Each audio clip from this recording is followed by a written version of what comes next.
কেন্দ্রীয় সরকার ৭৮ দিনের পুজোর বোনাস ঘোষণা করায় খুশি ও উচ্ছ্বসিত রেল কর্মীরা। এই বোনাস তাদের পুজোর আনন্দ বাড়াবে, জিএসটি কমায় সাশ্রয় হবে অর্থের বলে মনে করেন তারা। নিকটে চলে এসছে, আমরা পুজোর জন্য যেরকম প্রস্তুতি নিচ্ছি, আমাদের রেল কর্মীদের জন্য একটা বিশাল সুখবর এসছে যে সরকার আমাদের জন্য ৭৮ দিনে বোনাস অ্যানাউন্স করেছে।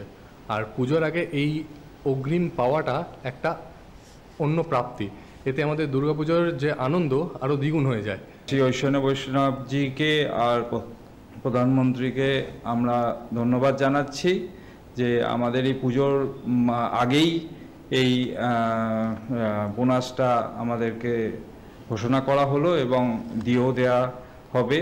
এর জন্য আমরা ওনাদেরকে অসংখ্য ধন্যবাদ জানাই। সারা বছর কাজ করার পাশাপাশি পুজোর এই সময়টাতে বোনাসের জন্য আমরা একটা তাকিয়েই থাকি, একটা আনন্দ, বাড়তি আনন্দ।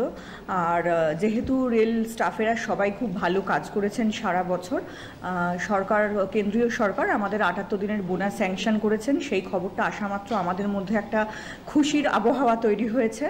এবং সবার তরফ থেকে এবং আমি আমার নিজের পক্ষ থেকেও প্রধানমন্ত্রী নরেন্দ্র মোদী এবং রেলমন্ত্রী অশ্বিনী বৈষ্ণবজিকে আন্তরিক ধন্যবাদ, কৃতজ্ঞতা জানাচ্ছি। অবশ্যই অনেক অনেক ধন্যবাদ আমাদের সমস্ত রেল কর্মীদের পক্ষ থেকে, কারণ ৭৮ দিনের বোনাস তো একটা হিউজ অ্যামাউন্ট অবশ্যই, এবং যেটা আমাদের যে পুজোর এক্সপেন্ডিচার থাকে সেটার সঙ্গে সামঞ্জস্য রেখে একদমই justified.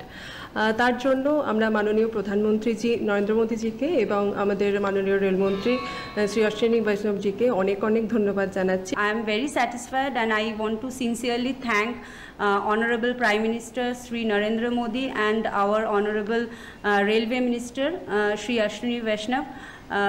78 days bonus has been declared. From behalf of all railway employees, we are very grateful and it will highly motivate us in near future for serving the railway in a better way.